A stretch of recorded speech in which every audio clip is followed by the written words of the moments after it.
everyone. I'll be reading to you Leprechauns Don't Play Basketball. As you can see, I still have my bookmark that somebody gave me. I believe it was Marana. Not sure.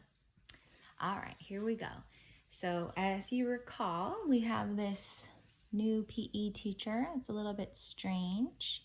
We have this rebellious guy named Eddie who likes to play tricks on people. Well, anyway, here we go. "What's the matter?" Liza asked. "Weren't we doing the dance right?" Mr. O'Grady smiled. "You dance like butterflies in a field of daisies, but our friend Eddie seems to be wanting to play with basketballs instead."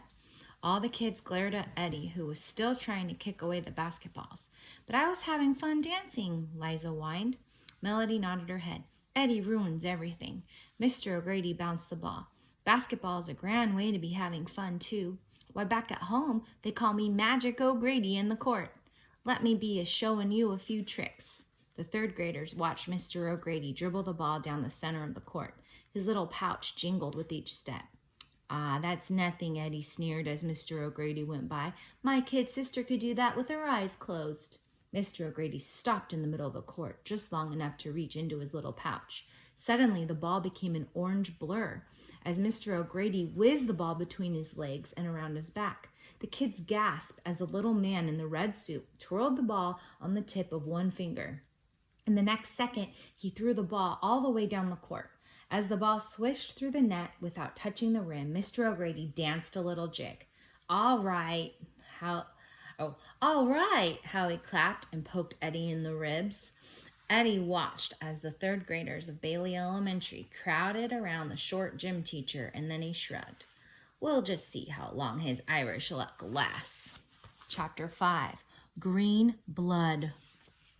"You'd think we could at least cut out some green shamrocks," Liza complained at the lunch table. "Maybe we will this afternoon," Melody suggested as she tore open her sandwich bag. "No," Eddie shook his head.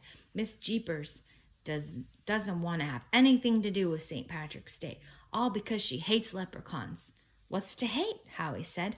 "They're just like make-believe creatures." "Yeah," Liza agreed. "They're cute, too." "Not according to Miss Jeepers," Carrie broke in. "From listening to her, you'd think leprechauns were responsible for the Black Plague," Eddie said in between bites of an apple. "She must know something about leprechauns that we don't know," Melody said. "I'll ask my grandmother to tell me about St. Patrick's Day and leprechauns," Howie thought aloud. "She's visiting this week, and she was born in Ireland." Melody giggled. "I bet you have green blood. You're probably part leprechaun." "Just because somebody's from Ireland doesn't mean they're a leprechaun," Howie said. "If that was true, Mr. O'Grady would be a leprechaun." "Well, he is short," Melly pointed out. "And he does carry a pouch," Liza said. "I bet it's full of gold." "That's not a pouch of gold," Eddie interrupted. All his friends turned to look at him. "How do you know?" Melody asked. Eddie shrugged. "Because he showed me." "What's in it?" Howie asked. "Just a bunch of stupid stones." Don't say that word, by the way. Eddie said as he bit into his chocolate fudge brownie. "He collects them." Melody gasped. "He must be a leprechaun. He's from Ireland, he's short, and he's got a treasure. He probably has a pot of gold hidden somewhere." "What are you talking about? There's no such thing as leprechauns." Eddie sounded more sure than he felt. Howie shrugged. "Maybe not, but Mr. O'Grady is no regular coach. I think we better watch out," he said quietly. "Mr. O'Grady is strange. Did you notice how he never looks straight into your eyes?" "Yeah," Melody agreed. "He looks at your nose instead."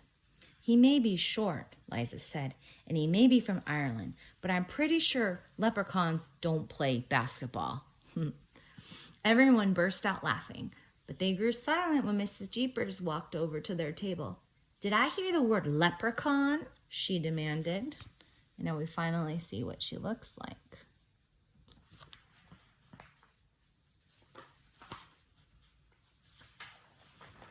"No, ma'am," Eddie lied.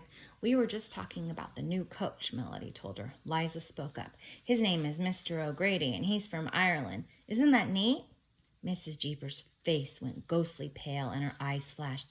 "Did you say Ireland?" Liza nodded. "He loves to dance, so he taught us an Irish jig. You'll really like him." Mrs. Jeepers' green eyes flashed. "I have no desire to meet anyone from Ireland." "But he's so much fun," Liza said. "And he collects different kinds of stones. He even showed them to Eddie."